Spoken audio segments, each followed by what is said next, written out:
All right, so that looks like it's recording, which means it is officially start time. So, hello everyone. I'm Tim. I am instructor post at the Old Sword Club, but tonight I'm thankfully not having to present because we've got James Wran from Brisbane Swords, who's going to be talking about the Manual del Baratero and sort of the Spanish folk knife fighting.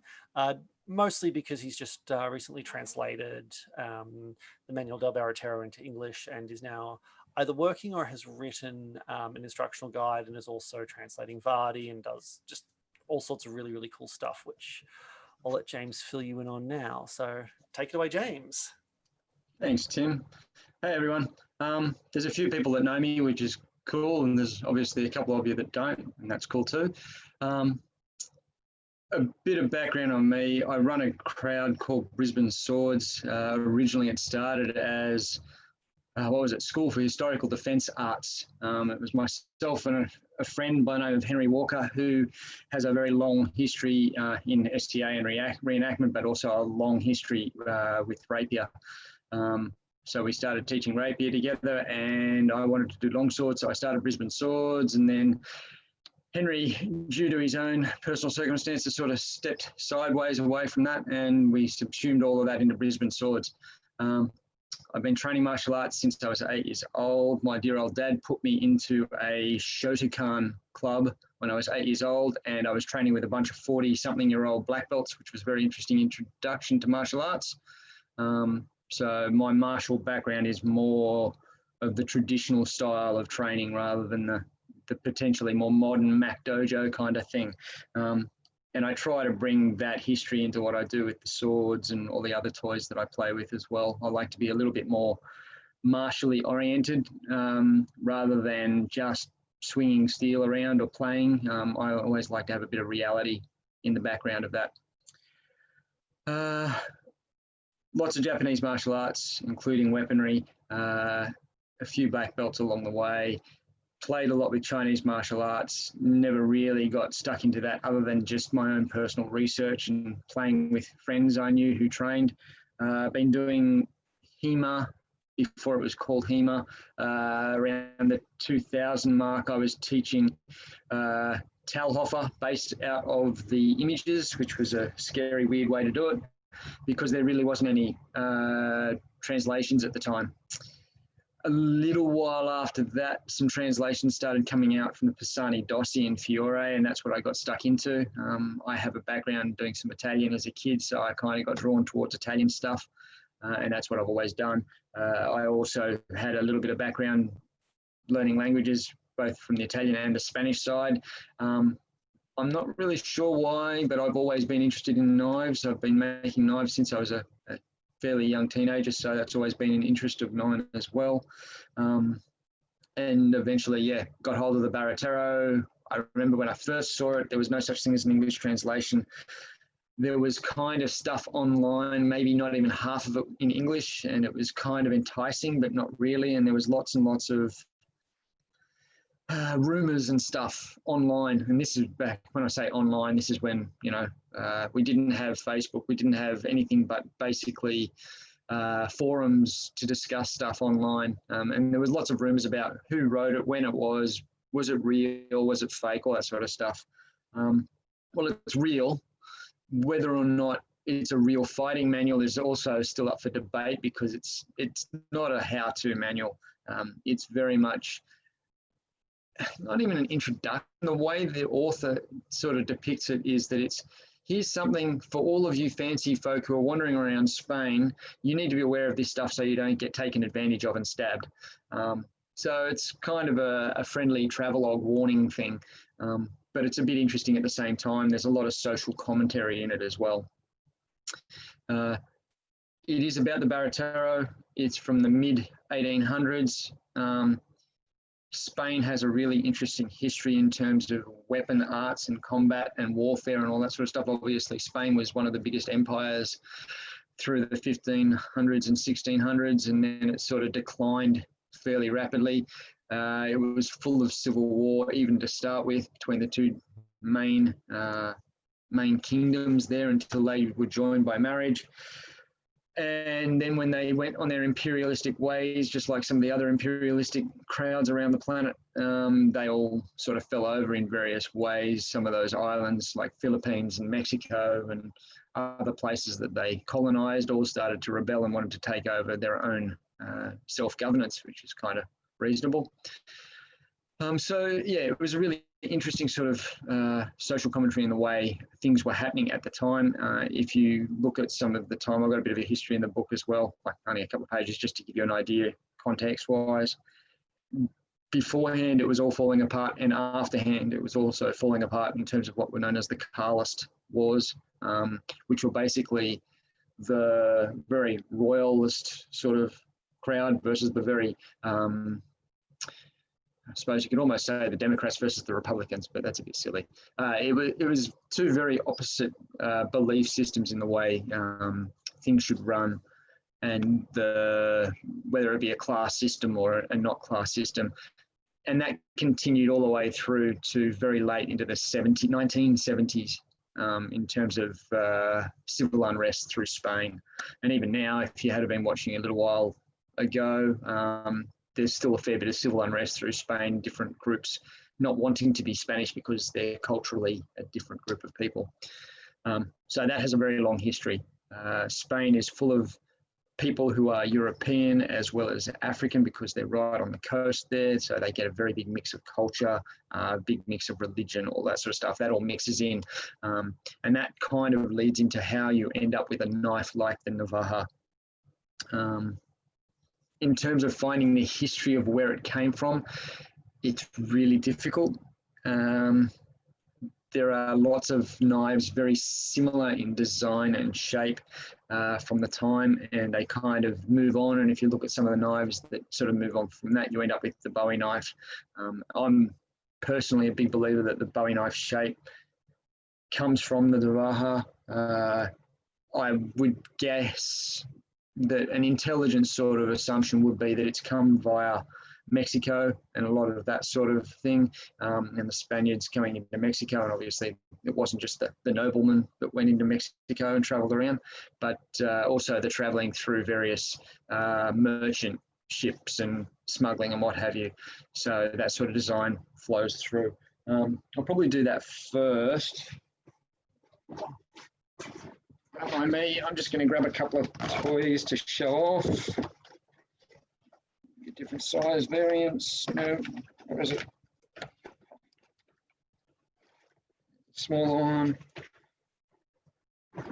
So, in terms of training weapons, the navaja in the book, if I was really, really organised, I would grab a photo and share it with you online.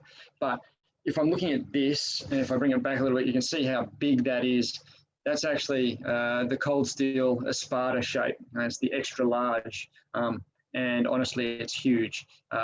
In its folded state, because it folds here, it's still a very large knife, not really a pocket knife as such. If I drop down to the large one from the extra large, you can see the drastic difference. This is a much more reasonable holding knife to hold and to carry, and then they've got the medium size, which is almost half that size. Again, it's a very comfortable knife, but if you look at the Baratero and the style of knife they use, generally they're depicted with very large navaja. Interestingly enough, some of the depictions are very much like a folding sword. And some of the historical items you'll see are anywhere up to even 3 foot long when they're folded out. They're quite significant. I don't think people would generally carry a 1.5 or even a 1 foot folding knife. Even with modern materials and modern locks on them, I don't think they're the safest thing to play with anyway. In terms of what they look like,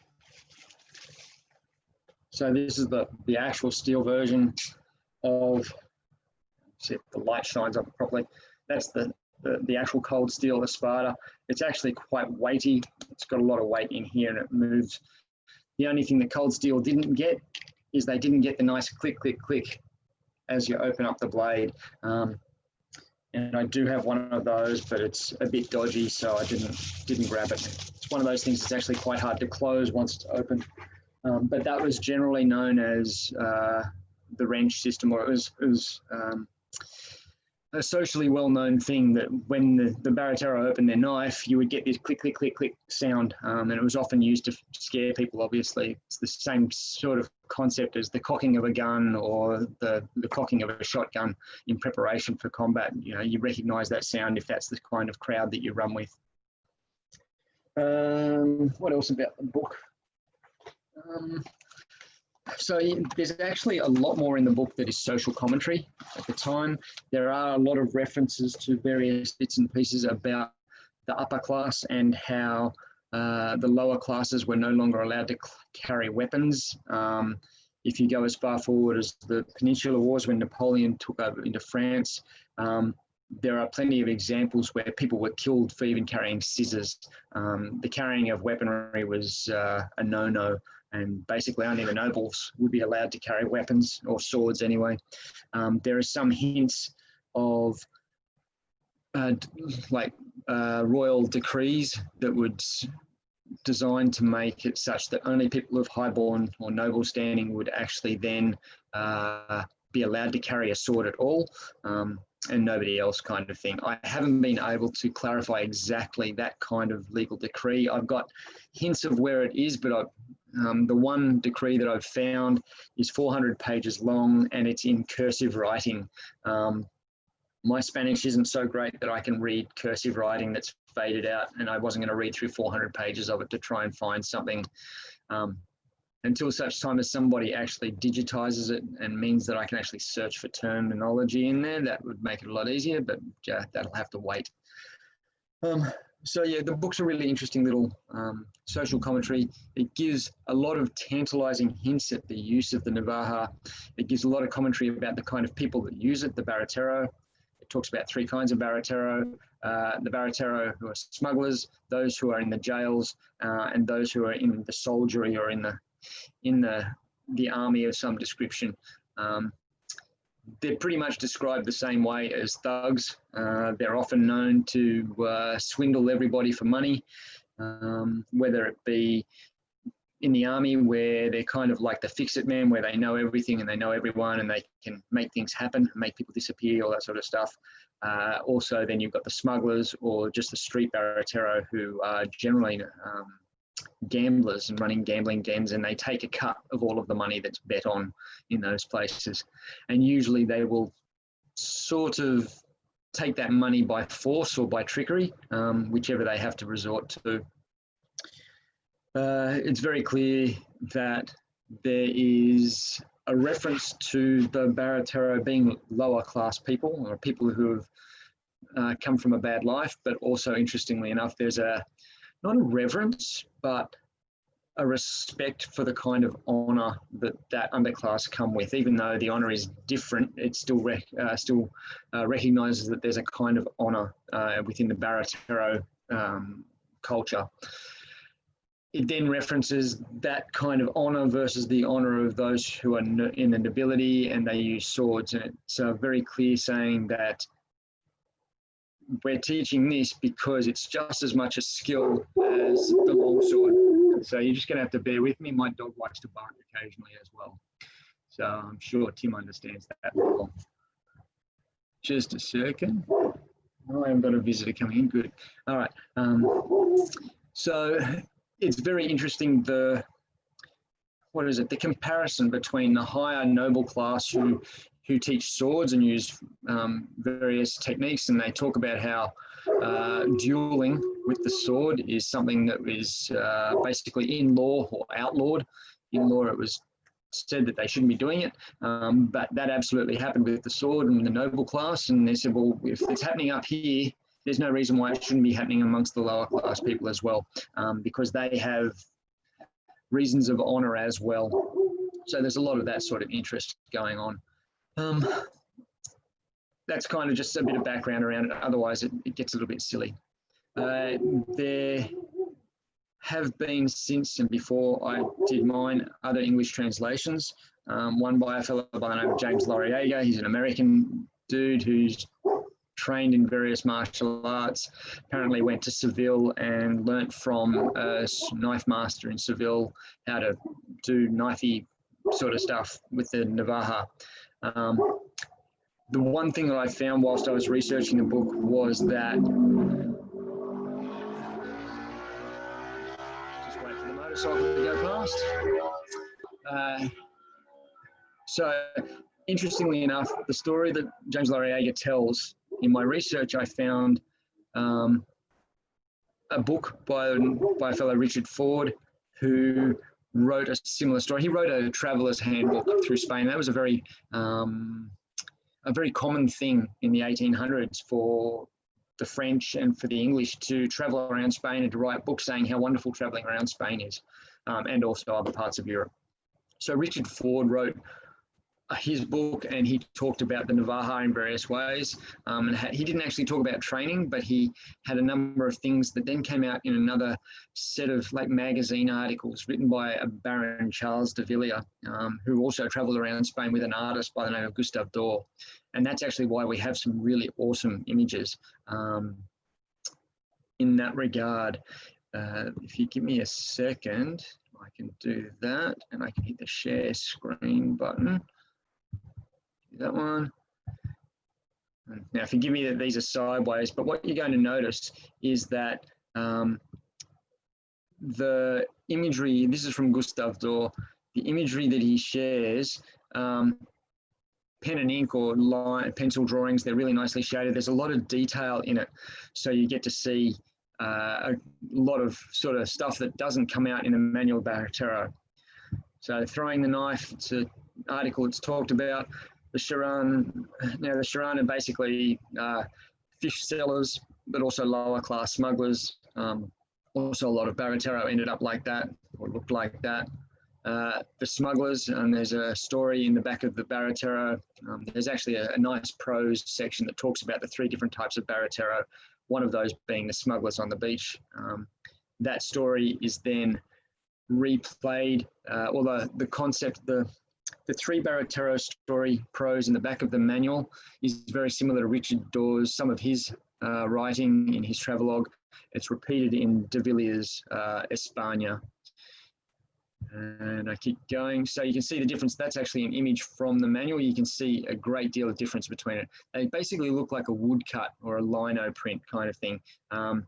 They're not particularly detailed, which is a shame because more images would be really good, but that is not the kind of book that the manual is. Just going to flick through a couple of these. They show a couple of different guard positions and that sort of stuff. And I'll come back to those later in terms of how to. Am I missing anything in the chat that I need to know about? All right. Let me just have a quick look at those.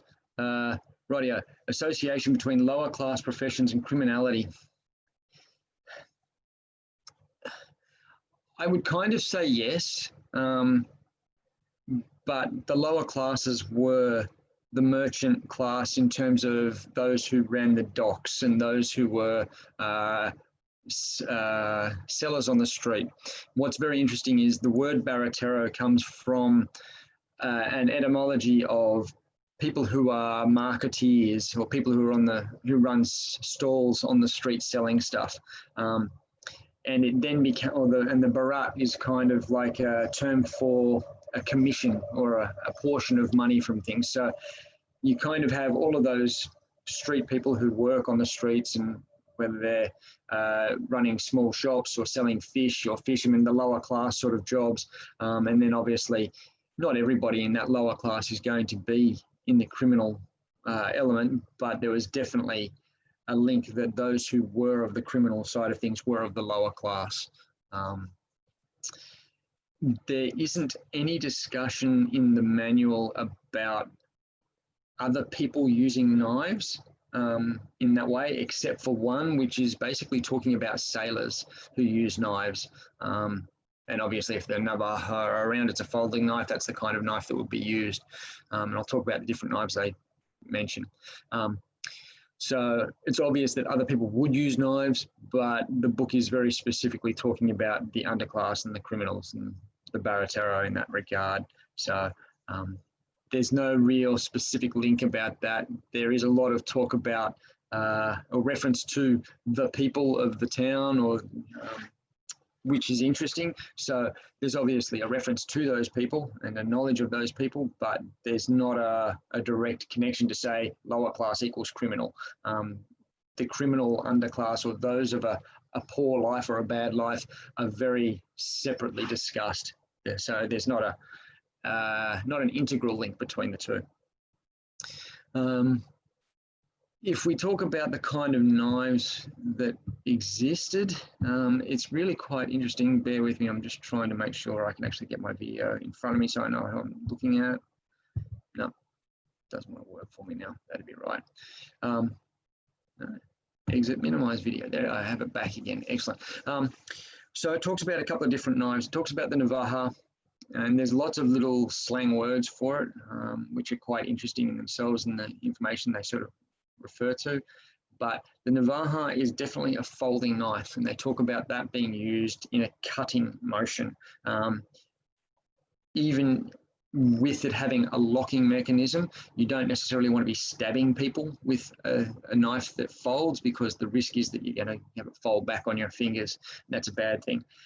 For the non-folding or the integral knives, the single-piece knives, they talk about the cuchillo, and the cuchillo is just a knife, kitchen knife, normal knife, whatever.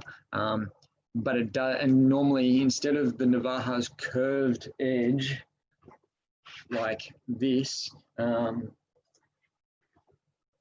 even later on the later bowie that has still that same drop point on it, the talk about the cuchillo is very much more like a triangular sort of knife, and the technical side of it is a reference to very much a stabbing action rather than any kind of cutting or slicing. Obviously the curved blade is designed and works better for the slicing action, the cutting action, and the other triangular sort of blade works better for stabbing. They also talk about puñalada, and that's basically like a stiletto, or just even like a short metal pointy thing, so you, like a shank, you stab people with it. And they're very clearly referencing stabbing with that. The other items that they do talk about are the scissors, but they very much specifically talk about the scissors in reference to the gypsies or the gitanos. Interestingly enough, and it sort of goes back to your question about the association of lower class and criminality, and I was thinking about it today, they don't actually at all say that the Baratero are the same as the gitanos or the gypsies. There's no reference to the gypsies being particularly of the underclass, of the criminal class.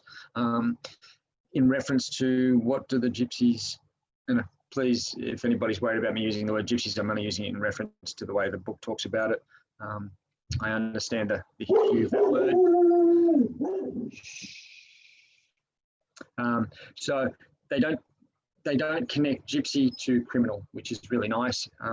And the book doesn't really try to be nasty about gypsies in any way. They talk about them being caravaneers, or people who look after horses and sell horses and look after mules and caravans that come and go, and also looking after using their scissors for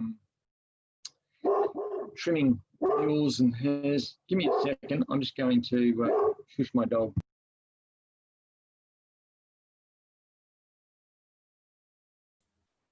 Sort of always the perils of Zoom, you know, pets.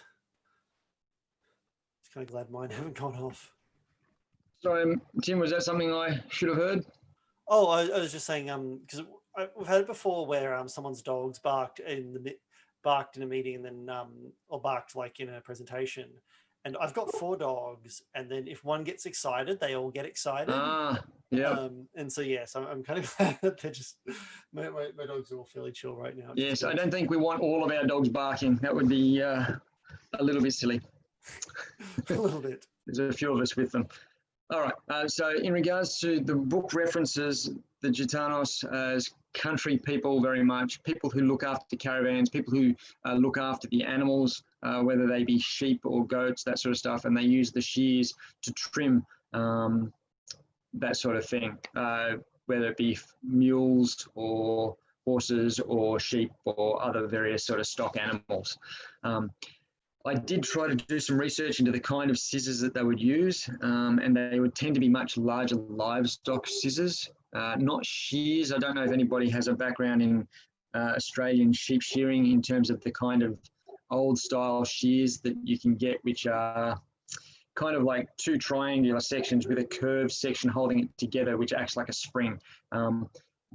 There is some reference to those existing, but that's not the sort of scissors it's referring to. And the reason I know this is because when it tells you how to hold the scissors, it very specifically says hold the scissors between the four legs. And I've grabbed a pair of leather shears, so they're not particularly big, but it says basically to grab them here, which makes it very interesting in terms of being able to use it.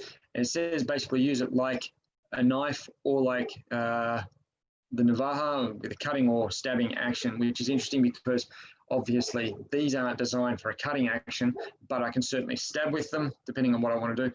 And a lot of the larger scissors that I've seen actually fold out considerably further than, that's the furthest that these ones go. So there's that option as well, and much bigger. Some of the other ones that I did find, they tend to be more on the Italian side of things, were scissors that actually swivel and then come apart, so you end up with two. I've seen some very pretty scissors that look like stilettos on their own, and then they come apart and you've got two, which is very interesting. But lots of interesting sort of stuff around that. The other thing, which isn't specifically spoken about in the manual, but is something that I'm aware of, obviously because the Baratero being gamblers, always carrying decks of cards, and cards are talked about in the manual very often. There were plenty of times where the gypsy folk were known as people who made cards. And the way cards were made back then was they were printed onto card, big pieces of card, and using big scissors or big shears, the cards were cut into shape. So very similar in that regard as well. All right. Anybody else got any questions just on the sort of the historical background sort of stuff before I start talking about technical stuff?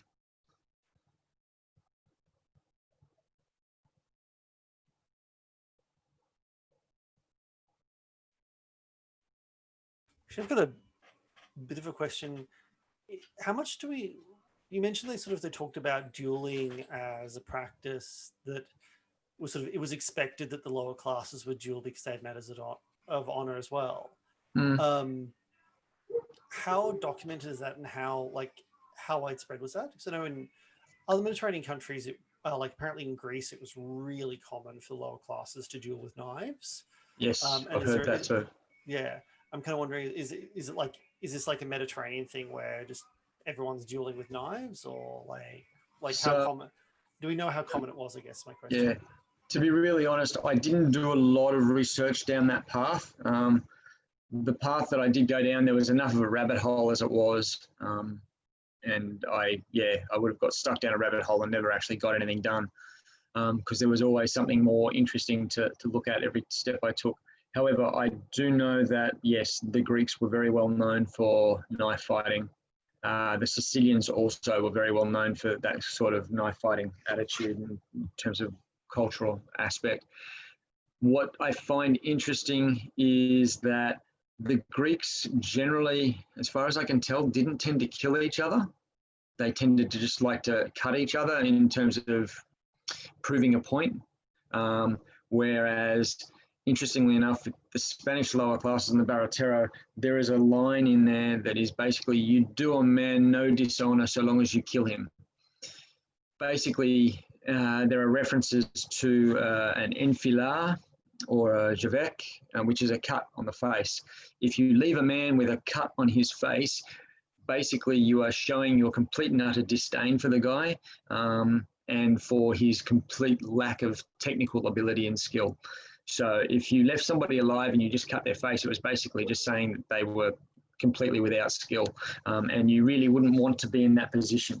Whereas from what I've heard, and this is all anecdotal, not much research, the Greeks were very different in that regard. So that's interesting again. So I can't tell you exactly how much there was because I haven't researched that. In terms of the noble classes with the Spanish rapier stuff, I know that there was a lot of dueling, but that's based purely on the fact that I know that there were laws put in place to try and stop them from dueling. But beyond that, I'm not really across that sort of information. It's just not the direction I've gone yet. So I'm sure there would be others who will know better in that regard. Yeah. So probably best left to people who actually have done that one. Yeah, or we'll just wait for a bit until you get to that rabbit hole. I said. Yeah, find another rabbit hole. Yeah, because you know I need more projects. There was that one last thing I did look at. Talking about the rabbit hole, I was looking at other contemporary resources. I found Richard Ford, who wrote, he was an Englishman, wrote a travelogue a little bit beforehand, so in the early 1840s. There was Baron de Villiers and Gustave Dore who travelled around. They wrote in French, and they wrote a couple of, they sort of released it every month or so, like episodically, and eventually they put it into a book called España, or Travels in Spain, which was very interesting. And then there were a couple of bits and pieces after. You've got,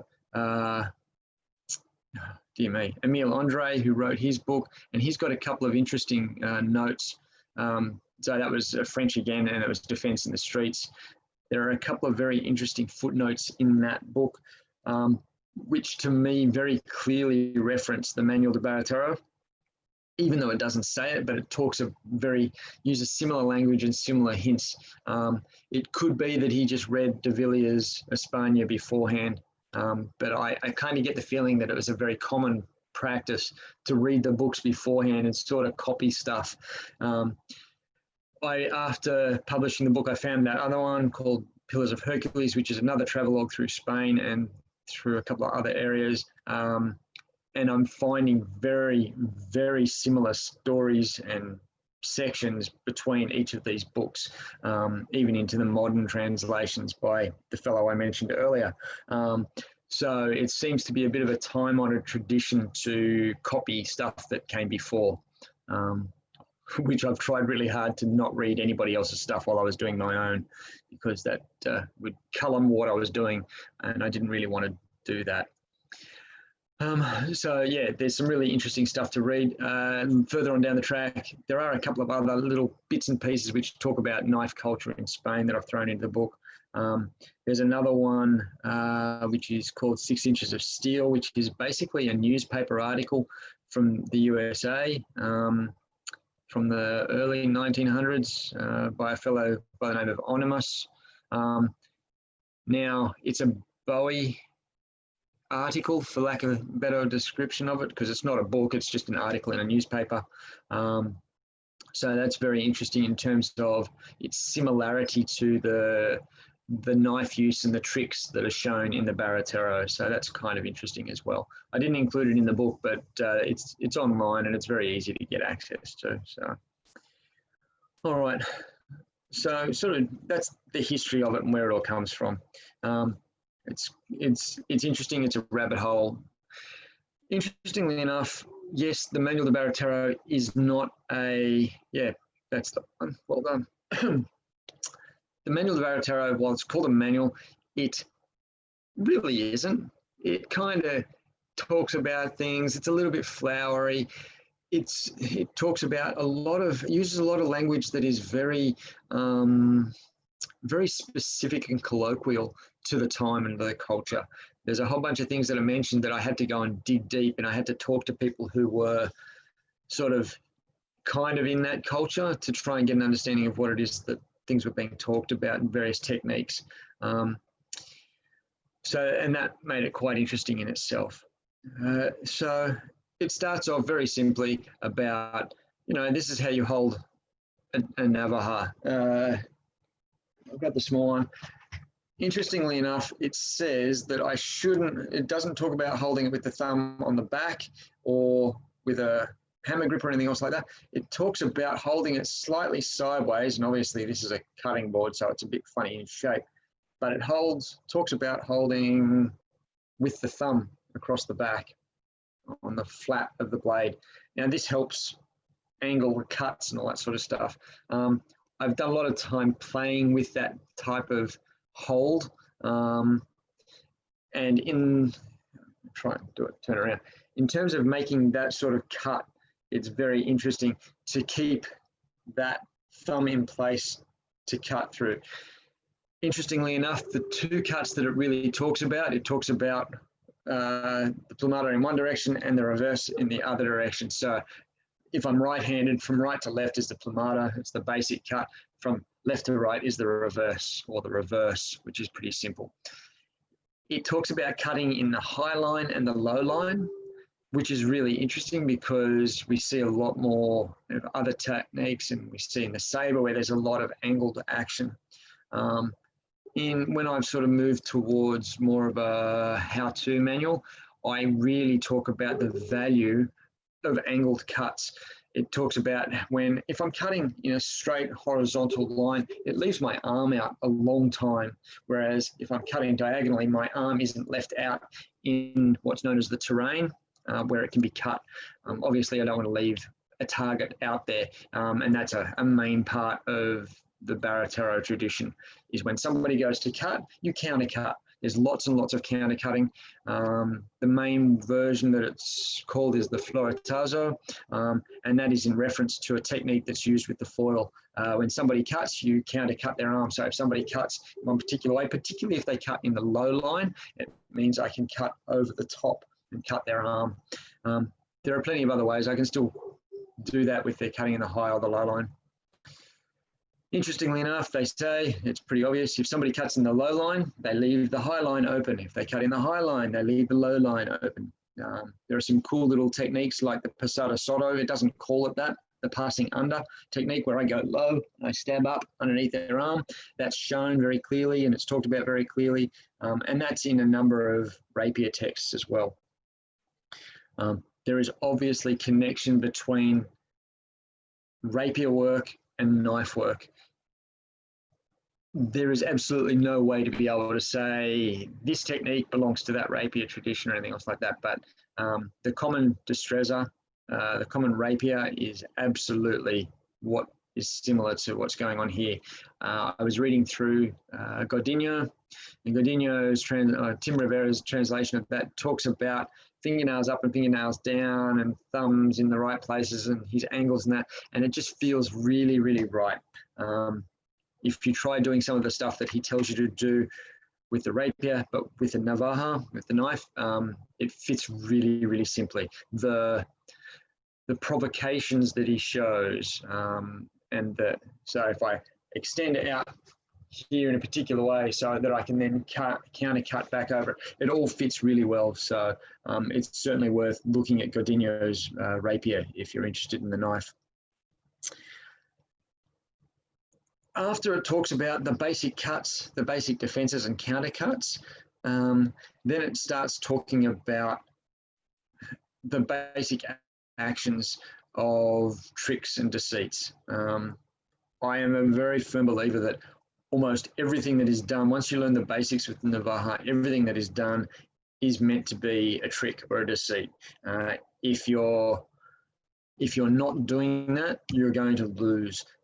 Even a skilled knife hand, even if they appear like they're not using tricks and deceit, that for me is a sure sign that they are using tricks and deceit. It just means that they're very good at it. So the whole idea is to make somebody think that you're going to try and trick them. And then, has anybody played the game Cheat in cards? When you're playing a round of cards and you're playing and you've got to call what cards you've got, whatever, and somebody will call you out for cheating. And if you're cheating, well, you've got to hand your cards over or you've got to pick up more cards. Well, it's about that whole mind game of either cheating or at least making somebody think, yeah, exactly. If you're not cheating, you're not trying. And that leads to another really cool book by Maya Soderstrom called Liar, Cheat, Thief. And granted, she's talking about a Filipino knife art, but interestingly enough, the way she was taught was learn the basics, learn to understand exactly all of the actions that you make, all of the body movements that you make. So if you want to do a simple diagonal cut, learn how you do that. Watch yourself, know exactly what your tells are and be able to do that. And then once you know exactly what it looks like when you do throw that cut, then you can fake it.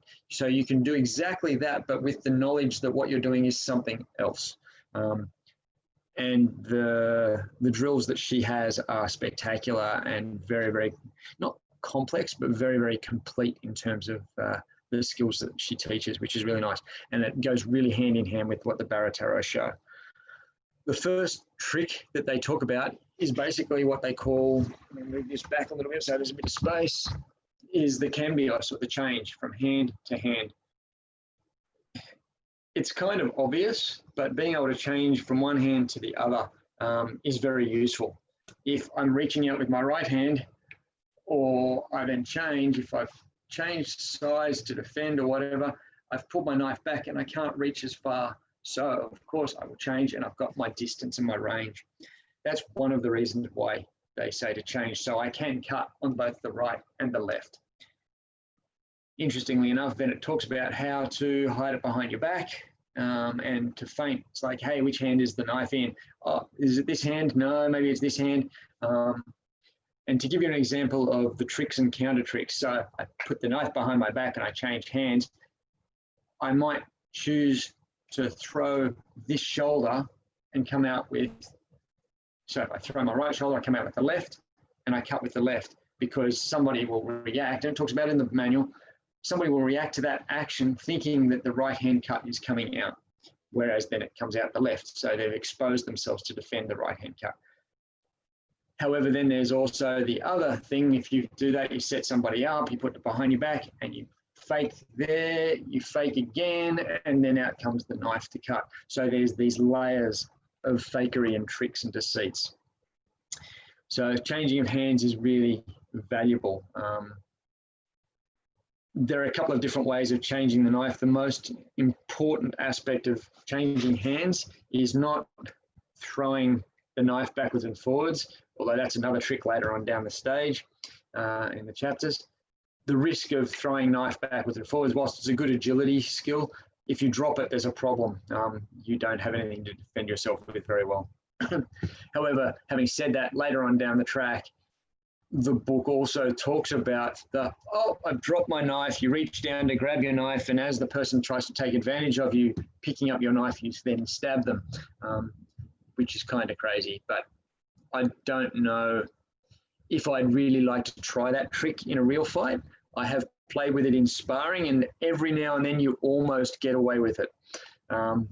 If you try it, just like Tim, Stuart down in Sydney, I've trained with Stuart. If you do this against somebody who has a clue about these tricks as well, they just laugh at you and stab you in the head, which is kind of fun because you're wearing a fencing mask, but it's a good learning experience. Pretty much all of the tricks in the Baratero are designed to beat somebody who doesn't know about it. If you come up against somebody who is, as the manual calls them, a diestro, or a skilled person, you don't really want to use the silly tricks against a skilled person because they will then use them against you. What other skills? The book doesn't talk about reverse hand action, which is really interesting because if I can find the image, bear with me a moment. There's a very cool image from Gustave Doré which shows a reverse-handed action. There it is there. Let me see if I can share that one for you. Boom. Come on. All right, so up here you can see, actually no, that one's not. It's a different image actually. So this is the moulinet. But now what I want the other one, where is it? Dear me. Bear with me while I have a quick scroll through images. Enjoy. There's a very interesting image. You can see just the size of the navaja that they have. Where are you? No, it's not going to come up for me. What a shame. Sorry about that. I might find it later. There is a technique, excuse me. There is a technique called a deceits, and it's basically to hamstring. And if you look at a lot of other interesting sort of books on knife fighting or in sword fighting, the hamstring, which is also known as the coup de jatte, which has a bit of history stuff about it as well, where I cut the back of the arm or the hamstring to make it impossible for a person to continue fighting. The deceits that is referenced specifically in the Baratero talks about cutting down behind the shoulder between the ribs. And the image that Dor has is actually with the knife cutting down that way, down the back. And it talks about it being a particularly cruel blow and it cutting the spine quite often. Now, hamstringing the arms or the legs, you wonder how the hell do you get to the spine? And it's a very weird kind of action. And until I started to look at some of the other techniques, I couldn't understand how they could get to this position. So I'll come back to the deceits or the hamstringing because it's definitely one of these crazy things. Now, Josh has just thrown up something in chat around sounding like the deceits are more for prestige and grandstanding. Now, what's really interesting is that all the way through the Manual de Baratero is that the Baratero are all about grandstanding, okay? The whole thing. If you mean to kill a man with a knife, you don't go, hey, I've got a knife and I mean to kill you. That is pointless and it doesn't work very well. There is definitely dueling involved. There is definitely honor involved. There is definitely fencing involved. It's very showy offy in the way that you move and the way that you circle your opponent and the way that you stab and counter stab and cut and counter cut. It's very much a dance of what's going on as opposed to the walking up in the dark alley and going boom. You know, there are times and places to do it, but the Baratero were all about the showing off thing. For anybody that's got a background in knife fighting or training with knives, you'll definitely know that there's a big difference between fencing with knives and showing off and the use of a knife if it became a necessary thing to do. The book very much talks about how when two Baratero get together, they drink a lot, they get, yeah, that's very much it. Proving you're not a coward. You get two Baratero who join together, have a few drinks, somebody says something dumb, they throw drinks at each other, and all of a sudden they say, let's go for a trip. And so for English sort of stuff, it's like, let's step outside and let's settle this like gentlemen. In the Spanish, it's let's go for a viaje, a trip. And interestingly enough, a trip is also, a viaje is also a stabbing action in the belly, one of the slang words for it. So that makes it very interesting as well. So they would, there's a part of the prose talks about two Baratero stepping outside, throwing words at each other, lots of bravado backwards and forwards. There's a couple of slashes of the knife. Nobody gets cut. They get drunk again. They might smack each other in the side of the head a couple of times, you know, with a couple of punches, and then they step back into the gambling den and start drinking again. So there's a lot of that kind of thing within the Baratero culture. Having said that, they don't reserve that for the non-Baratero. If they want to take your money or they want to take your life, none of that matters. The showy offy stuff is only for specific instances where they want to scare money out of people or where they want to put other gamblers or smugglers or other Baratero in their place to prove themselves worthy, whether that be in the army or what they call the presidios, or in the jail or on the beach where the smugglers are playing cards, that kind of thing. So yeah, very much interesting in that regard as well. Okay, hand changes, that's one trick. Putting it behind your back, another trick. Another trick that I've come up with is from the guard position. So it talks about, I'll just push that back a bit. They talk about a guard which is very held out quite low. But they don't talk about, they sort of mention other positions where I can be holding the knife up high or across. Now, interestingly enough, if my knife is high, or if my knife is like this, which is a position that they show, the obvious cut is straight through, all right? So if I change it, I might change it to a cut across. So I'm keeping the alignment of my blade to show where the cut is going to be. Just as if it's down low, I'm going to cut, or down here, I'm going to cut. However, if I choose to change it so that I'm here, I might feint or trick to one side and then cut to the other side. Same as if I'm here, I will feint instead of cutting across. So instead of showing and giving away, telegraphing what I'm going to do, I'm telegraphing what I'm not going to do in a sense. So there's a lot of that kind of trickery as well. Probably as you go further down, there are the other tricks that it talks about. Probably the best way to describe them are silly.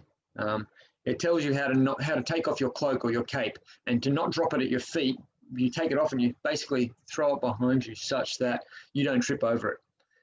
Later on down the track, they talk about wearing of a sash, and you would have seen in some of those images people wearing sashes because the sash would act like a pocket or a place to put your purse or your knife or various other things, which makes it quite interesting. But the ability to, they say, to defend against the stab. Now, I'm a bit circumspect in regards to how a sash that's tied around, like a silken or even a linen or a woolen sash tied around your waist a few times, how that's going to stop somebody from stabbing you. So for me, that would then indicate that, you know, maybe people put stuff in their sash to help deflect points of blades going in. They also talk about how to take off your sash, and how's this for ridiculous? Leaving your sash hanging on the ground such that when your opponent steps on it, you can pull it and trip him over. Like, really, who's going to fall for that sort of shit? Not very many people.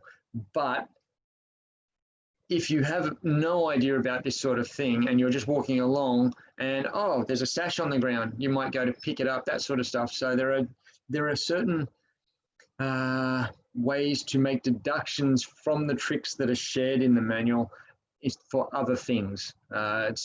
Imagine, you know, and in the prose, there is one particular section where they're all going to church, and somebody, a country person, has got a coin. He's got a gold coin because he's just sold his horse or something along those lines. And a bunch of the Baratero or the local lads see that he's got gold, and so they pull a trick where they've got a couple of gold pieces themselves and they throw them on the floor, and they're like, oh, I've been knocked and all my gold's there, everybody help me pick it up.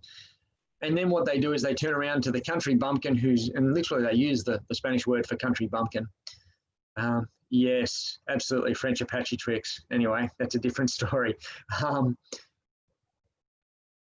And then when everybody's picking up the gold, they turn around to the country bumpkin and go, oh, he stole a piece of gold.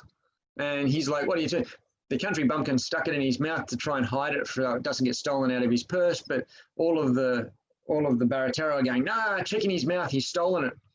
And so in ways like that, they will actually swindle and trick money out of other people. So if I deduce from that, imagine walking down a pathway, seeing a coin on the ground and going, oh, there's a coin, going to pick up the coin and then finding that you have a Baratero stabbing you in the kidneys and taking the rest of the coins that you have, as well as taking his back that he might have accidentally left on the ground.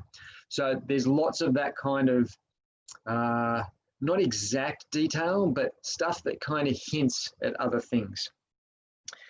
One of the other silly ones is, yes, we talked about I dropped my knife, I stand, and as I'm going to pick it up, I stab the guy who tries to take advantage of me.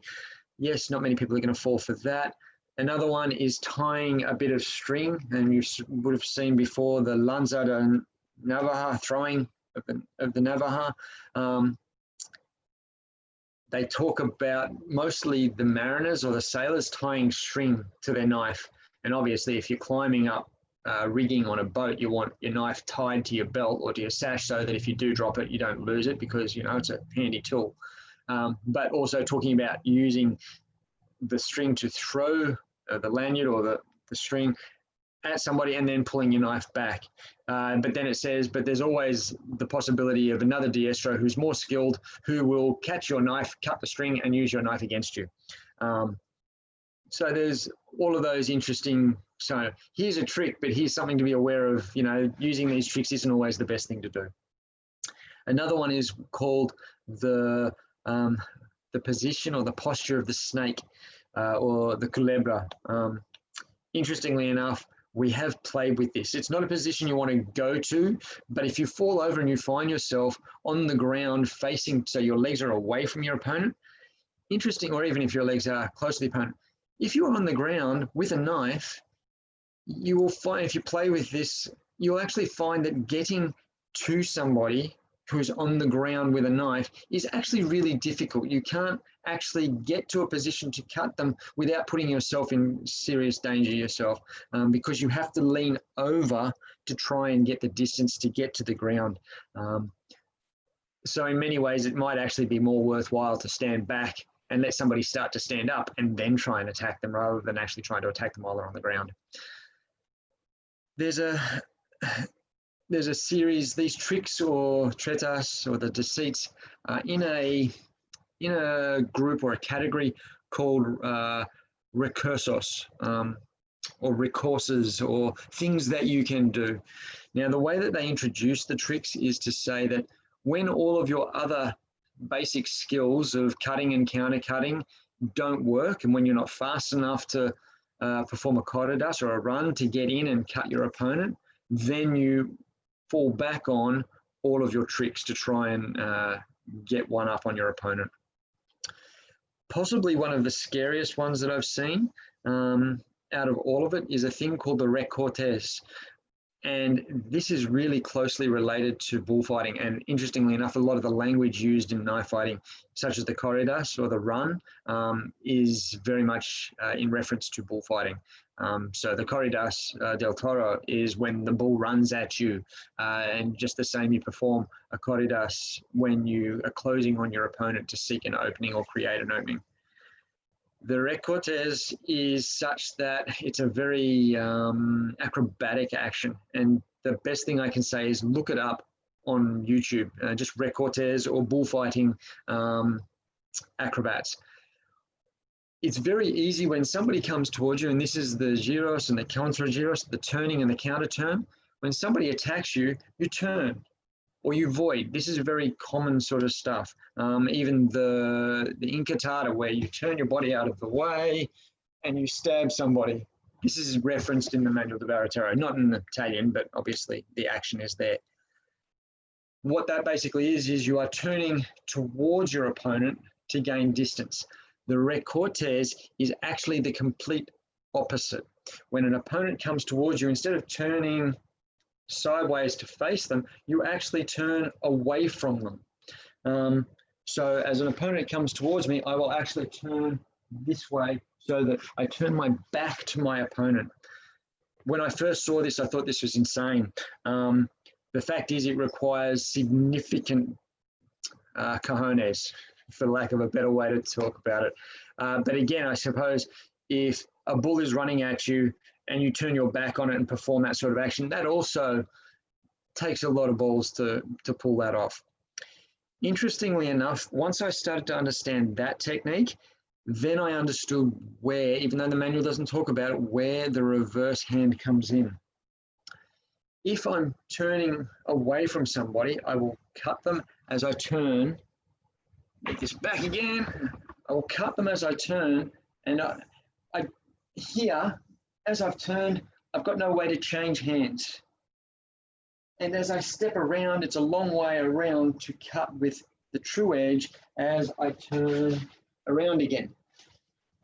However, if I've done this action and here I change, so I'm now in a reverse angle, as I turn around, because I'm getting much closer to my opponent, I will turn around and I get to cut up on them. This is really hard to show in very limited space. This then provided me with information as I cut up. I can then cut back down over or behind the shoulder blade into the spine. This is where I figured out what the deceits was, or at least one version of it. Obviously, the cutting the arms and cutting the hamstrings is the obvious version of it. The coup de jar, or the coup de jarnac, is in reference to French and Spanish duel among old knights. And the coup de Jarnac is kind of like it's still a hamstring action, kind of like a whip in the SCA, or a wrap, sorry, where I feint here and I drop down and I cut behind the back of the leg, whether it be the back of the hamstring or the back of the calf, in order to hamstring and then disable my opponent. Those sort of things are very similar and referenced in the Manual of the Baratero and other. It's very, very clearly spoken about in the España document as well, which is really interesting. And Josh's thrown out the word grandstanding again. Yes, absolutely. It is all very much about grandstanding, showing off, doing all that sort of stuff. There's lots of bravado in relation to the Navaja and the Baratero culture in general. So that's very interesting. A lot of the tricks that are there are essentially designed to get your opponent to do stuff. They're provocations, okay? So it's to get your opponent to attack you, because when somebody attacks you, they provide a target. They put their arm out or they put their body in the way. And it's designed to get your opponent close enough to you to attack. It's a very simple line that is used in the Baratero that says, when two diestro are facing each other, don't be in a rush to attack your opponent, because when you attack, and then it refers, because when the other opponent, the other diestro attacks you, you see his skill, you learn what he's doing. And that's pretty obvious. You don't want to give away what you can do, you want to see what your opponent can do. And it talks about when somebody cuts, you countercut the arm. So it's all about countercutting and controlling your opponent and provoking your opponent. You don't want to be the first one to attack, because generally the first one to attack is the one that is putting themselves in danger. And it repeats that numerous times in the Baratero, which is kind of interesting for knives. Now, another thing that I've only found out through experimentation is working on the size of knives. Now, all of the images that you may have seen about Baratero and the Navaja show large Navaja, very long blades, you know, quite substantially long. And the book actually talks about them being, you know, 3 or 4 fingers wide. You can imagine how fat the belly of that blade would be. So they've got a bit of weight behind them as well.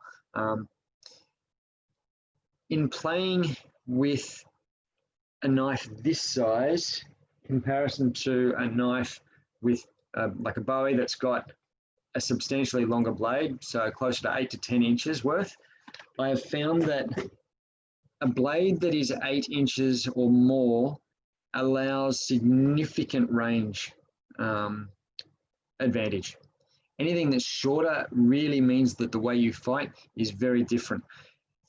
If you want to fence, like the Navaja and the Manual de Baratero talk about, you need a long blade. You cannot fence with a shorter blade. It will just get you into dangerous positions. It's not what it's designed for. I've played short blade against long blade, and so long as your blade is over that 8 inch, you can do all of the cool things that the Baratero advises that you can do. You can pull off all those tricks, but once the blade is shorter than that, the tricks really don't work quite that well. You really need to close range so substantially that, especially against a shorter knife, well, it becomes a hand-to-hand thing with sharp little objects, and that's quite a scary place to be, even for knife fighting. But with the longer blade, it really allows you to perform a more fencing style action. So Josh has just thrown in, could the giant Navaja be an artistic license? I do have a stupidly large one in metal. Hang on, so I didn't grab it because it's a nuisance. So this one is the Espada extra large. That, if I put it there, is my stupid size one, and it's a kind of cheap one. It's a 440C one, but the much larger ones, there are ones that I've seen that are well in excess of 3 feet. Now, In Japan, the nodachis were made really huge because it was showing off a sword maker's skill. I'm not really sure that making a huge folding knife is about showing off skill. I don't know if,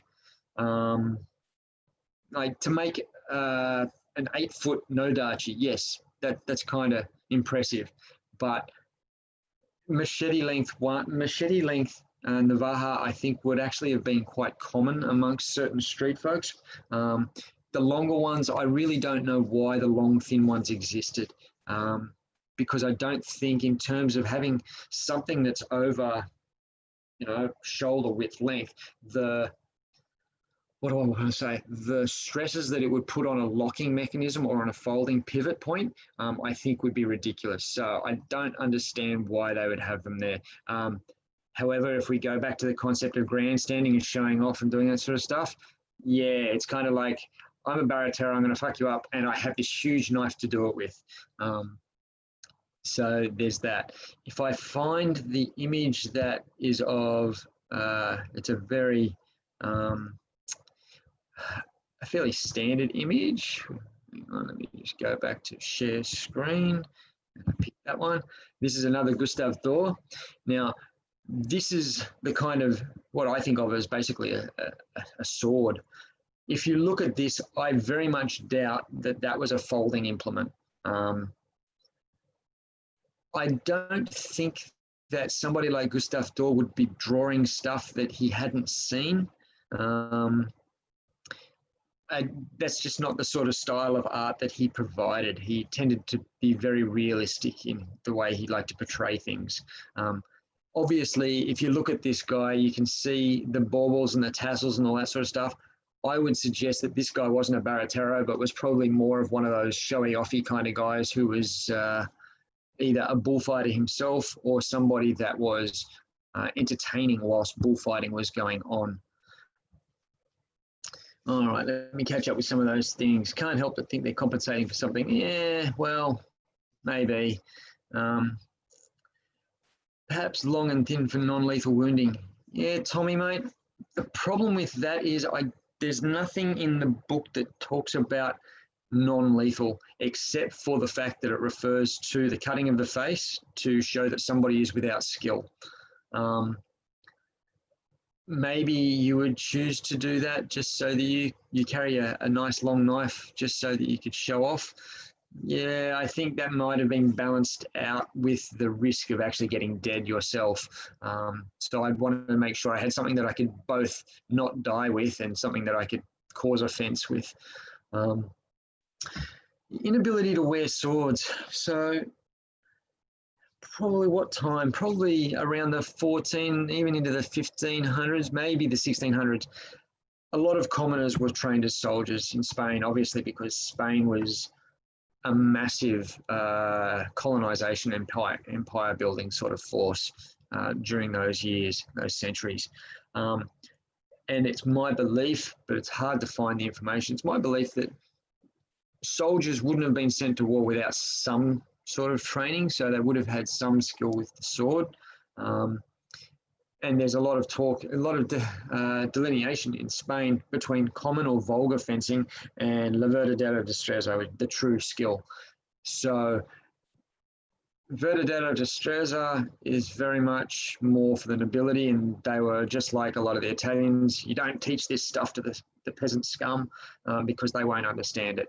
And Vardy was one of the first ones to say that.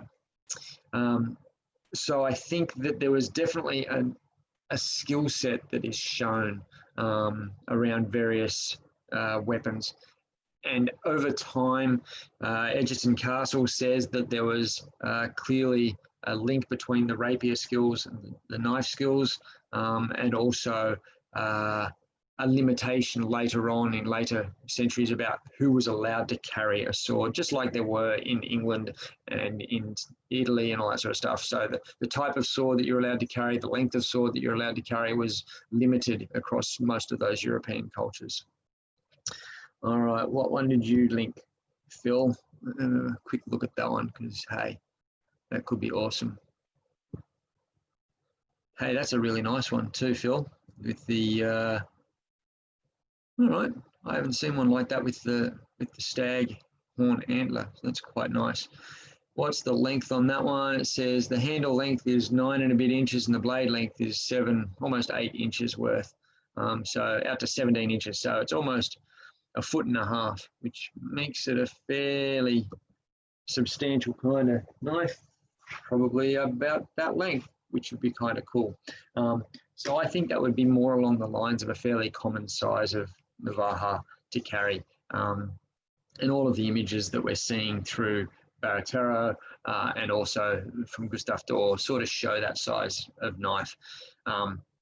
As I was saying, a fighting knife with less than 8 inches of blade, yeah, you really don't want to play with anything less than that because it's not something that you can play with. If it's anything shorter than that, it becomes a stabby stiletto kind of thing.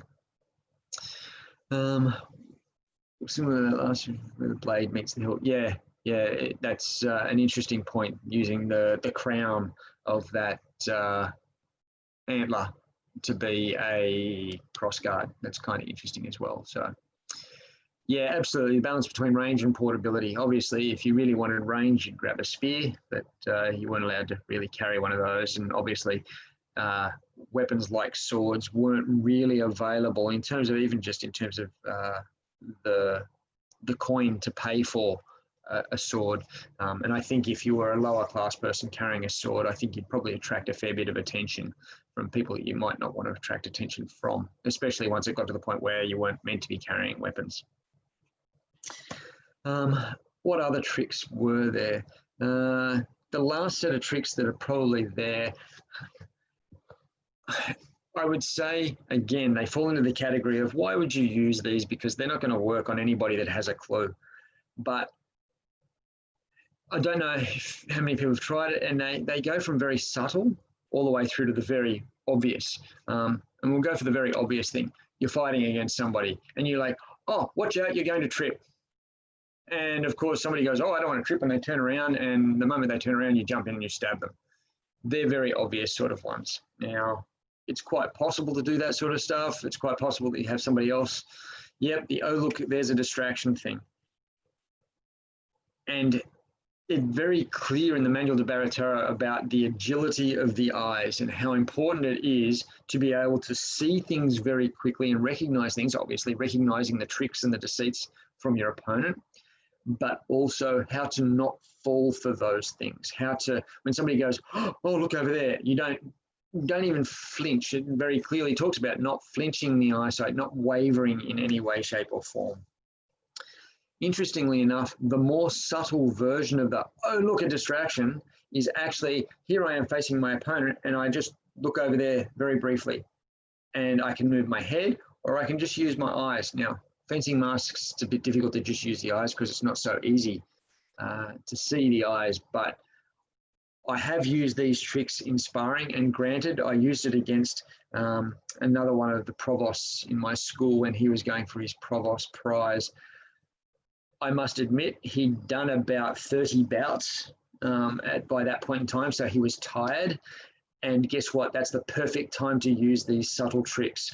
We're playing with the rapier and the dagger, and I've just tweaked my head. And the moment I've tweaked, he's tweaked, and I stabbed him. He was tired. He wasn't paying much attention. They're the times to do it. Same thing is using it against people who are completely unsuspecting. That's definitely when the tricks are going to work. If you try those tricks against people who have an inkling of how stuff happens, then they're probably not going to do it. The common denominator amongst all of these tricks is that without a basic level of skill, none of them mean anything. Okay, so if you don't know how to handle a knife, if you don't know how to handle a sword, all of those tricks and distractions aren't going to work for you because you can't take advantage of what's going on. I'll give you an example. Last night I was doing a free scholar prize for one of my students, and towards the end we're using cloaks and rapiers. He threw his cloak at me, okay, and he was good enough to follow in. I gave it some time to see what was going on because he didn't hit me. I then eventually decided it was time to throw my cloak at him in return. I didn't follow that up. Now, granted, I didn't follow it up super quickly because I intended to see what he was going to do. And, it wasn't about hitting each other, it was about testing skill. But in example, in terms of that, if somebody throws the cloak at you, or you throw your cloak at somebody else and you don't follow it up, you perform a trick and you don't follow it up, you don't take advantage, it's not going to help you regardless. So it's about knowing how to actually put those skills to the test or into practice afterwards. So it's very clear that the Baratero says, here's the basics, and only using those tricks when nothing else works, when you need to. It does list them as a very large portion of the book, but it's very clear that you only use them when you need to. It's not something that you do as a standard. And I think it's not in the Baratero, but I think it may have been in Onimus, the one that Tim linked before, where it talked about a particular Mexican who liked to use a particular trick where somebody would go to stab him, and can't remember exactly what his trick was, but essentially he used this trick to kill everybody. All of his duels were basically won by this until somebody came along who knew how to deal with it, and they did it in return to him. So overuse of tricks can be somewhat dangerous in terms of outcome, that kind of thing as well.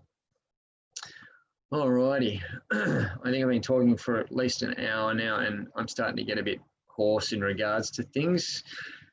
Is there anything else you want me to ask, or anything, other bits of interest?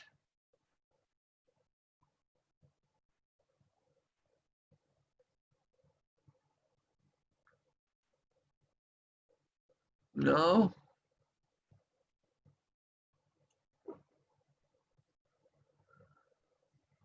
I can throw some other weird bits and pieces.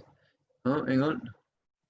Can't recall where I read this, but I recall a trick where one kneels and flicks dirt from the knife. Okay, that would certainly fit the whole feeling of the Baratero, but that's not mentioned in it. How the closest thing to that is in the prose at the end when they're in the I'm pretty sure when they're in the presidio, in the jail, and one Baratero challenges another because his knife is sitting on the ground, and one kicks it away. And I think it kind of refers to kicking sand at the other one, but I'm not sure that it doesn't really sort of talk about using the knife to do that. So, yeah. But it would certainly fit in regards to the style of trick that comes through. Kneeling is very interesting. The passing under, or the kneeling and stabbing up is definitely a technique that's shown. There are plenty of other arts where you will kneel down, or where you'll grab some dirt, or you'll grab leaves or something and throw stuff in people's faces. Hell, Godinho even talks about pocket sand, so it's not like it's an unknown thing. Unarmed defenses to the knife, absolutely, there's one. And before I go to that one, it talks about the changing of the hands. It very clearly, the manual very clearly refers to, or prefers to keep both hands free so that you can change backwards and forwards. It does talk about the wearing of the hat, and it says, yes, you can take the hat off and you can fight. Interestingly, with the navaja, which is a cutting weapon, it says keep both hands free, but when you go to the knife, which is a stabbing weapon, it says to put the hat in your hand and to stab over the top of it, because that's your distraction. I find it interesting that it doesn't recommend stabbing, yeah, kind of like a buckler, but more of a waving it in front of people's faces, more like it's really more like a little cloak. I don't think I'd want to catch a knife with a hat in my hand. That could be problematic. But when it talks about using the navaja, you keep the hat on, and as you're fighting and you change and you throw the hat at the person, you use that as a distraction. It definitely talks about that. I saw all your stuff, Mick. I'll come back to that in a second. It does talk about using a cloak or a jacket or a cape and wrapping it around your arm, especially with the knife. I think cutting through that might be interesting. So that's interesting in itself. And some of those actions to knock aside things with your covered arm. It also interestingly refers to a, I can't tell, it's some sort of bracer. It refers to something made out of like pieces of cane or wood. So there's one which is made that talks about leather, hard leather bracer. Well, that's pretty obvious. It's just an arm guard. But it also talks about another one which is made out of strips of cane or strips of wood. Now, the reason that I've talked about that is it talks about the unarmed action is the same as when you have a hat and a dagger. So it says to talk about holding the arm up, and as the dagger comes towards you, knock it aside. And it basically says to knock it aside and to step in and to throw the opponent. Now, it's quite possible that it's either to step in front of the opponent and knock him so you strike over the neck, or to step underneath his arm and to throw him. It's very easy to do both of those actions. It then refers to if that knocking aside of the incoming attack doesn't work, is to, as it comes back, obviously somebody performs 2 cuts. So the first cut comes in and you step inside and knock it away and try to throw him or try to get into range. As it comes back, it actually talks about to try and get behind the knife, catch the elbow and turn it around and stab your opponent. There is, and that action is mentioned in a couple of other things. Let me find the image that goes with that. That one, no. Hang on.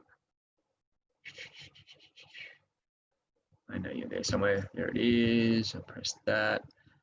And I share the screen. So there's that action. So it's pretty easy to see. That's the only image that you get for the unarmed defense. You use your arm to knock it aside and you step in and try to throw the guy.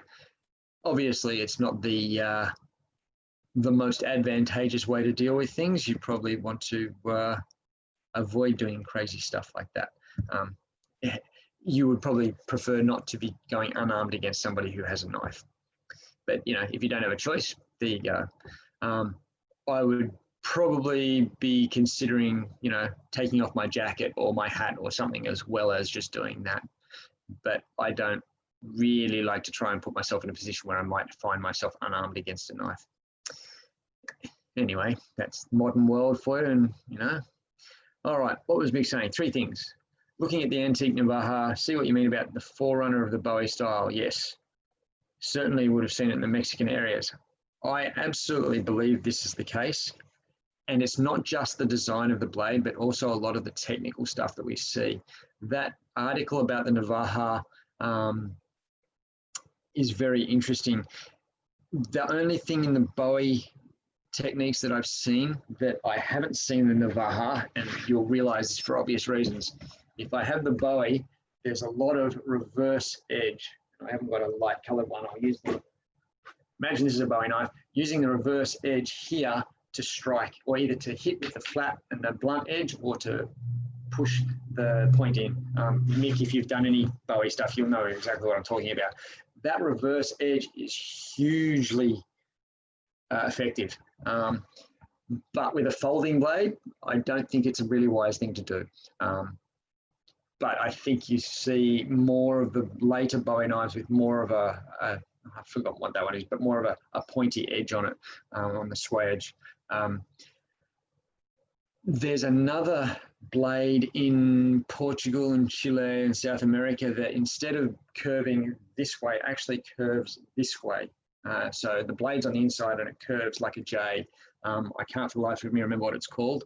But interestingly enough, used very similarly to the navaja. I think that the lower classes would have definitely been involved in smuggling and in trade and all that sort of stuff. So they would have been on the boats going all over the place. They would have traveled because there was money to be made, taking stuff to Mexico and all around various places. So I absolutely think not just the Spanish lower classes, but all of the European lower class criminal element. I'm absolutely sure that there was organised crime going on because there has been for millennia. There is another author, a particular Russian guy, who, take this as you choose. He has stated on a number of occasions that he believes that the Baratero were part of a worldwide organization of criminal intent, all of who use knives and that sort of stuff. And I think that might be a little bit far-fetched, but there is absolutely no reason why criminal elements traveling via boat, via trade routes, weren't sharing technique and styles and designs on blades and that sort of stuff.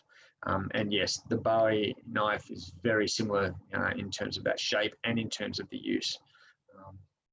So I think that's a pretty obvious kind of connection to draw. Changing hands was taught by Fairbairn as well. Yeah, absolutely. I haven't done a lot of the Sykes-Fairbairn stuff. There's a fellow, Paul McDonald, over in Scotland, who does teach a little bit of that sort of stuff. And I've listened to, and he came over to Australia a year or so back to one of the sword play events. And he was talking about the background some of those guys had. Changing hands just makes sense, really. The only proviso I have about that is that if you're going to change hands, you want to make sure that you actually know how to use it in the other hand. When I do all my drills, all my cutting and stabbing drills and that sort of stuff, I make sure I do all of the same thing with my left hand, just as I try to with my rapier as well. Granted, I learnt more of my sword work in the left hand because I broke my right for a while. So it was a by necessity, but I think it's a valid skill to learn. Ambidextrousness. There's actual footage of Fairbairn training with his knife, and he's doing the knife changing. Yep. On YouTube, and I don't know if I downloaded it or not. There's another guy, an old commando bloke, saying how he did it at the I think it's the Anna Kerry. Yeah. Arachnocarry, yeah. Yeah.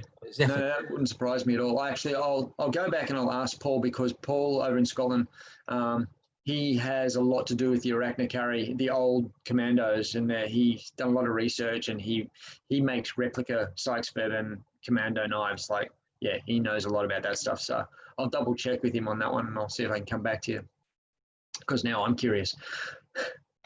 How much of it filtered down to the Filipino martial arts? Okay. I actually have, it's only a paragraph or two in the book, but I mentioned this as well. Interestingly enough, I'll start with one modern sort of connection. I did some training with a guy who is one of the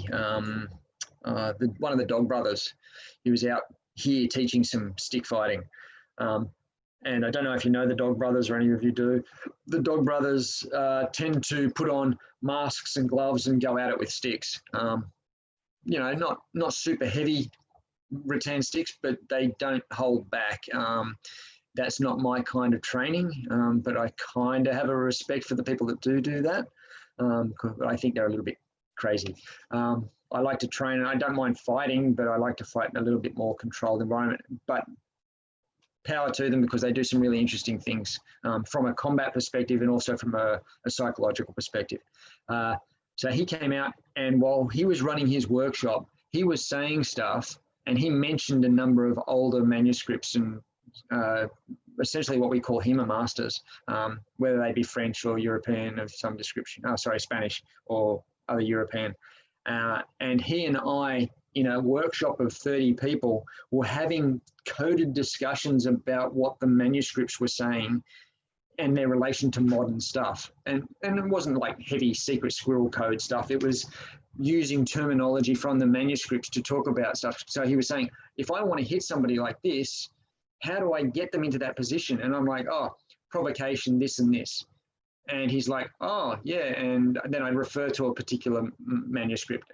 So being able to have that discussion, the similarity of language between the skill sets is very, very similar. There was a video recently, 6 months, 12 months ago, a fellow by the name of Tom Pue, who's a Spanish fellow, spectacular fencer in Destreza. Josh, I'm not sure if it was Mark Denny. I can't remember the name of him off the top. He was training out at, who was he? We were over at Browns Plains at the Wing Chun Academy out there. I'll have to remember his name. but the video between Tom Pouet and an Arnis guy doing what essentially were the same techniques, one from an historical sword manual perspective and one from a modern Arnis perspective.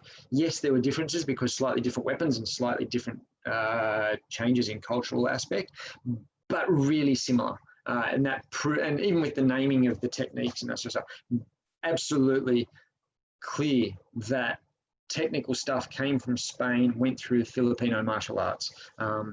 Ispari daga, all that stuff. Abanico, like all of the language that they use, the fan, the reverse edge, like you don't have a reverse edge of a stick, but I tell you what, because they use the knife, they will tend Abanico, the fan work where you flick over. Yeah, absolutely. I've seen it in German mezzo, for God's sake. There's so many similarities of technique that have flicked around. Makes it very, very interesting.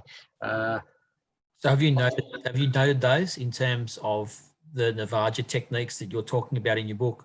I haven't connected them point to point, but when I'm working more on the how-to manual, yeah, I'll be making more reference to that sort of stuff. The Arnis and the Kali Eskrima isn't my area. I'd have to go and talk to some friends who know that better, and I'd say, here's a technique, tell me what it is in that.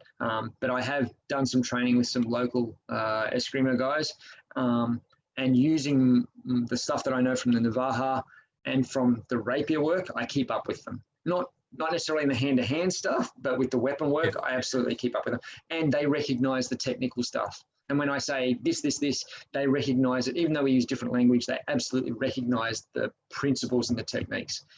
So it's really cool to be able to share techniques, and even though you call them different things, but we have the same skill sets and the same principles. Thank you. All right.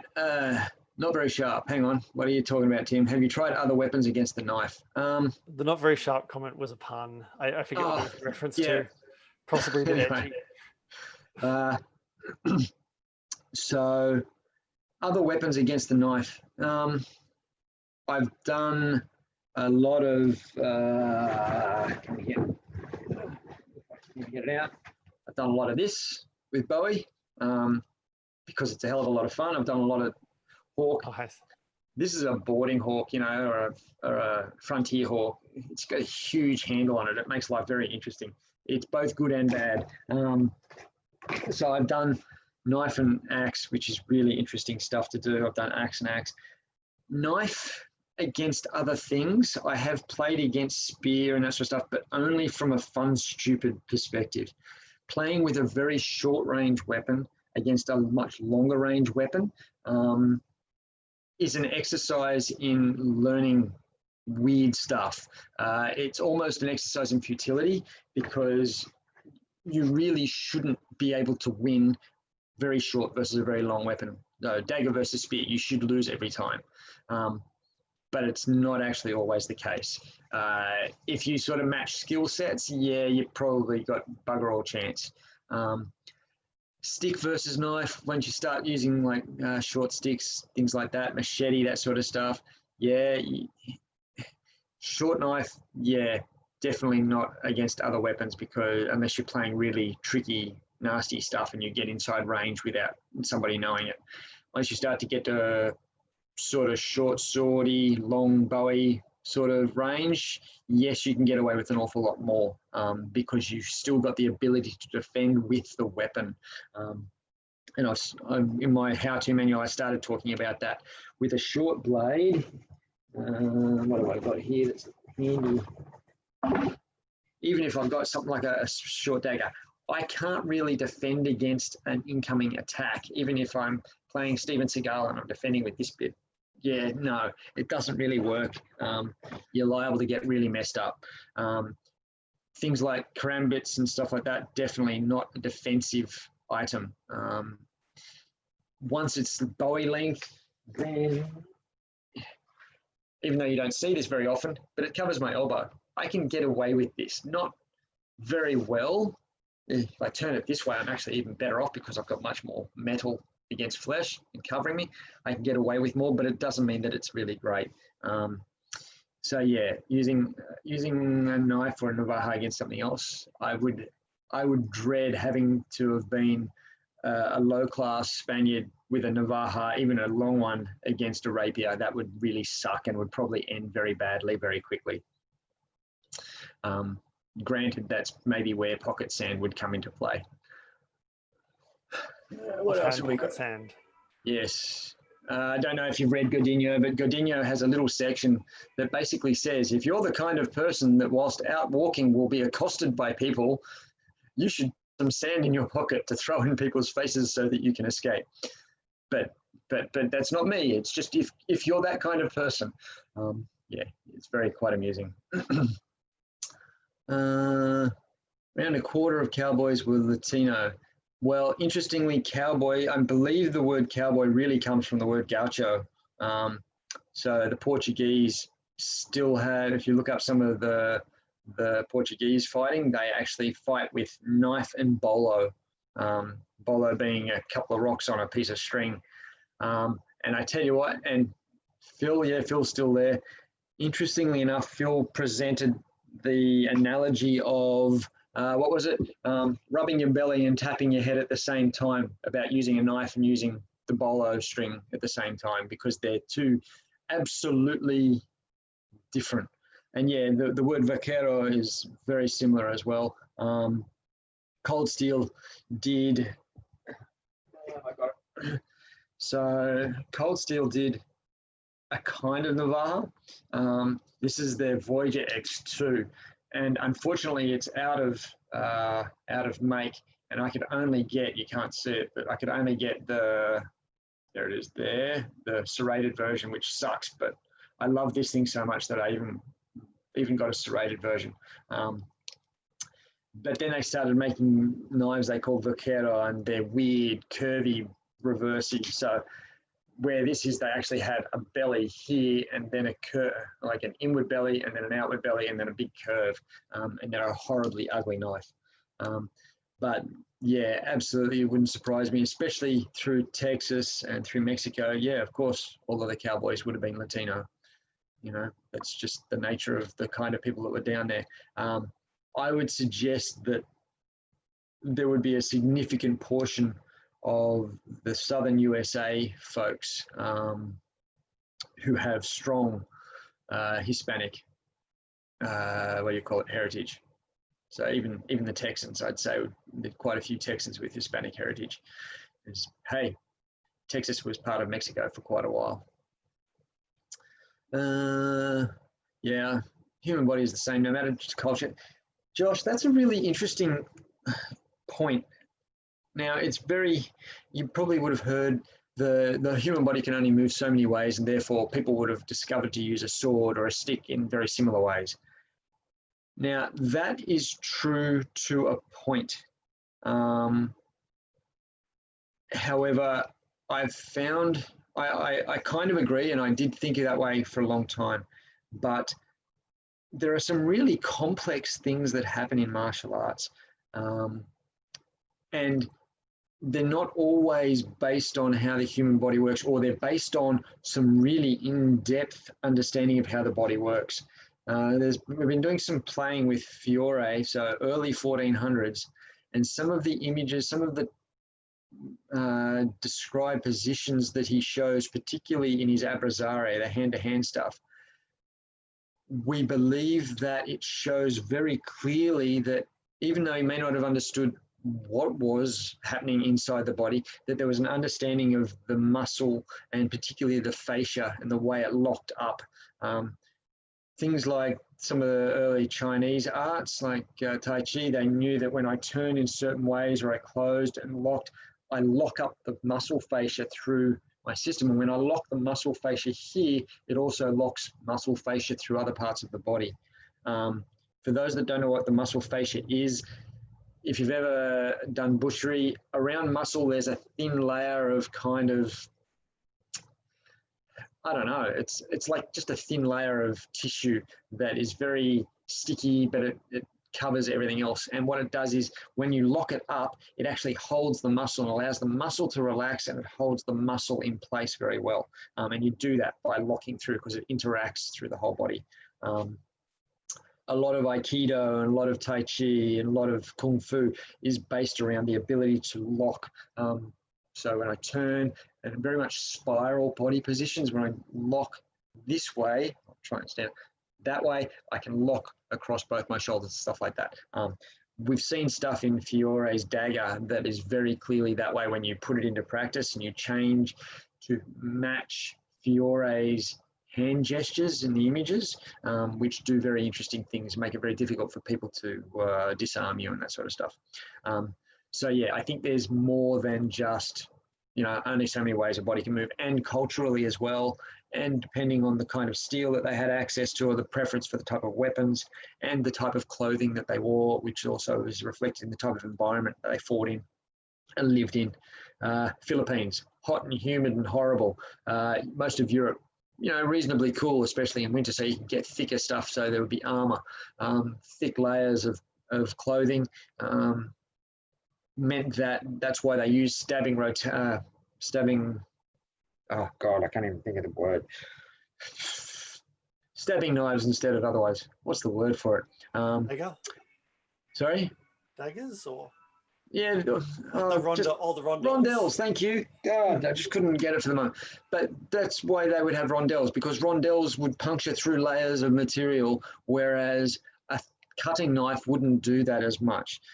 All this bullshit about not having steels that you could sharpen was rubbish. Whereas if you go to the Philippines, they often would have, you know, even Japan, they didn't wear layers and layers and layers, therefore they could get away with having cutting implements rather than stabbing implements.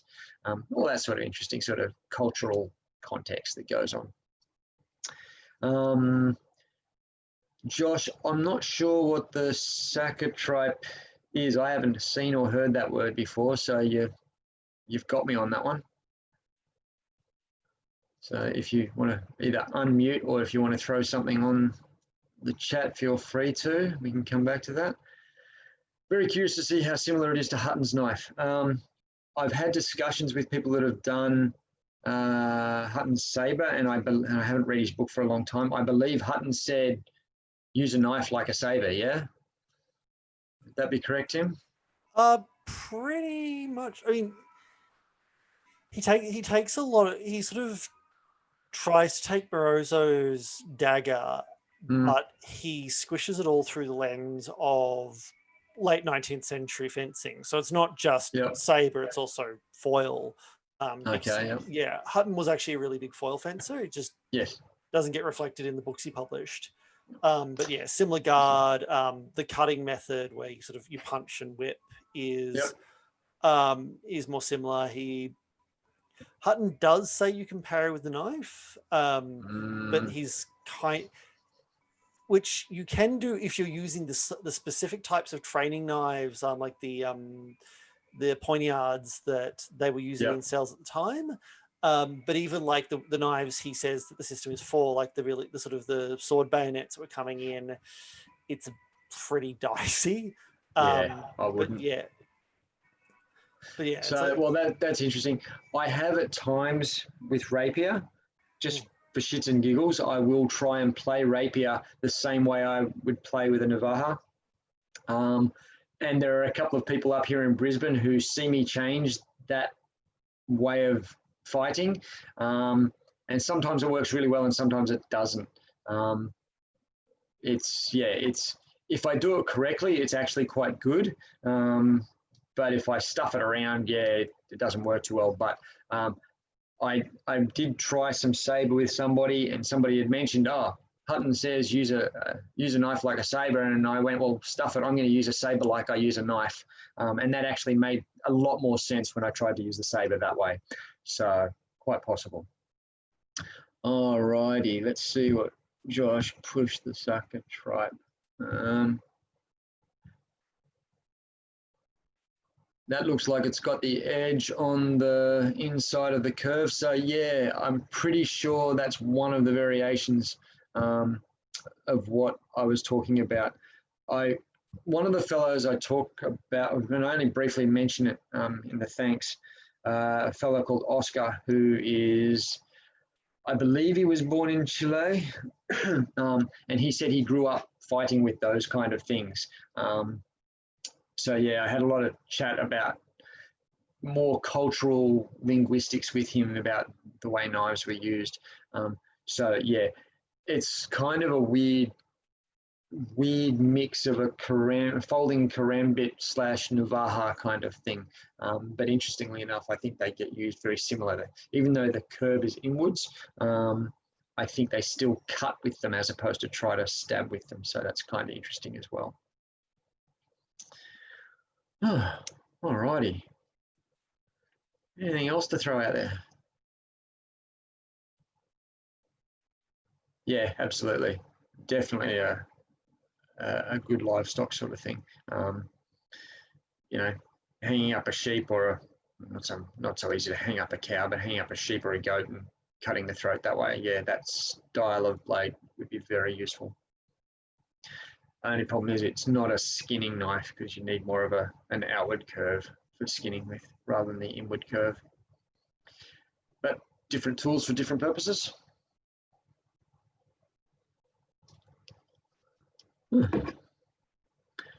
Alrighty, thrown a heap out there. Just in case you're interested, the books are still out there. They're pretty easy to get hold of now. I am working on a how-to manual. Now, when I say that, it has to be really clear that I have not been trained by gypsies. I have not been to Seville. I have not found a hidden maestro in the back streets of Seville or in a gypsy encampment or anything else like that. So I'm not making any claim to that. I haven't been trained in the navaja by anybody. I've had heaps of play around with people who I suspect, or I respect, I should say, in terms of their skill and knowledge with bladed or small bladed implements. Some have done a lot of work with the Bowie. Some have trained with a fellow by the name of James Keating over in the States, who's a very interesting character. Another fellow had a background in stage magic and prestidigitation, which taught me an awful lot about hand-eye coordination and how to trick the eye and do all that sort of stuff, which I find very interesting as well in terms of knife use. And it's hinted at a lot in the Navaja and the Manual of the Baratero. So yeah, when I finally get that one put together, it's not a how to do that sort of stuff, but it's just more of a bit of a fun way to train.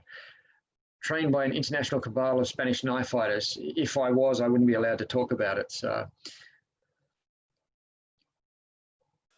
is the manual stuff really part of, it's part of the conspiracy to conceal that would make it very interesting indeed. Yeah, it's all the whole concept of tricks and deceits. It's all just a whole heap of smoke and mirrors. Absolutely, that wouldn't surprise me at all. So yeah, definitely fun sort of stuff. Realistically, in doing it, I absolutely think that the Manual de Baratero is much more of a social commentary, as many of the books back then were. It's really not a how-to. There's some really cool little ideas in there, but it's not a how-to. We had the early manuscripts like I-33 and Fiore and Talhofer and a few of those. So thanks, Josh, man. Really appreciate you taking the time then if it's that early. Wow. Yeah, wow. Thanks, Josh. Josh, if you ever want to ask questions or whatever, and anybody else, obviously, for that matter, hit up Brisbane Swords on Facebook and flick me a message. I'm more than happy to, shoot the breeze or throw messages back and forth anyway. But the manual is definitely a historical thing. It talks about very interesting little stuff. The guy who wrote it obviously liked to take the piss a little bit, but there's that time from Fiore, Vardi, even Marozza up until like 1700s, and then there really isn't instructional stuff. And then you've got stuff where HEMA starts to come out again, like Emile Andre and Hutton and all that sort of stuff, where they start going back in time again and looking at stuff. So that makes it interesting. The manual has some interesting comments about, sugar dandies and mummy's boys and that sort of stuff. So it very much takes the piss out of a couple of the more wealthy kind of folks. But it also has a dig at the church and at the law system and that sort of stuff as well. A lot of it's subtle. Obviously, you wouldn't want to sort of get yourself into trouble. And that only now makes me realize the book, the prologue has the initials MDR. And nobody really knows who that is. There's a few ideas around it, and some people think they know and some people don't. But I would suspect that you wouldn't really want to make yourself known as the author based on the kinds of social commentary that have been being made there. It might have made that person a little bit unpopular. James Wran says that it was common knowledge that it's Mariano de Fica or de Romero, but there's nothing to prove that it was. In fact, by that point in time, he was dead. However, some of his books were published after he died, so that's possible. There's a guy who wrote the poem at the end of it, who was he was a playwright and a journalist as well, so it's quite possible that he wrote it. There are a couple of different options, but there's no, this is exactly who is the author. We just don't know, so who knows? Bit of fun. Alrighty, I think I'm done with that. I need to have some dinner. Yeah, it's probably about time to wrap up. So yeah, thank you for your presentation. It's really interesting. Oh, my pleasure. Yeah, no. So I've linked to where people can buy your translation in the event. So if people want to jump on that, if you do want to get the book, it does come from Adelaide. They do have a local seller, so that's an option as well. Oh, cool. Cool. Yeah. Well, so yeah, normally from here, I stop recording because we do post these recordings online. But yeah, if people want to hang around and chat some more, they're more than welcome to. And yeah, I haven't quite decided what we're doing next week, but we'll be doing something fun. It says recording, Tim. Pardon? Recording light's still on my screen, so it's still. Yeah. Oh yeah, no, this is me wrapping up, so I'll be finish recording. I'm just going to finish recording now. But yeah, thanks again, James, and yeah, I'll hopefully see everyone next week. And hopefully in the future, sometime I can actually catch up with you folks and teach you for real stuff. That would be awesome.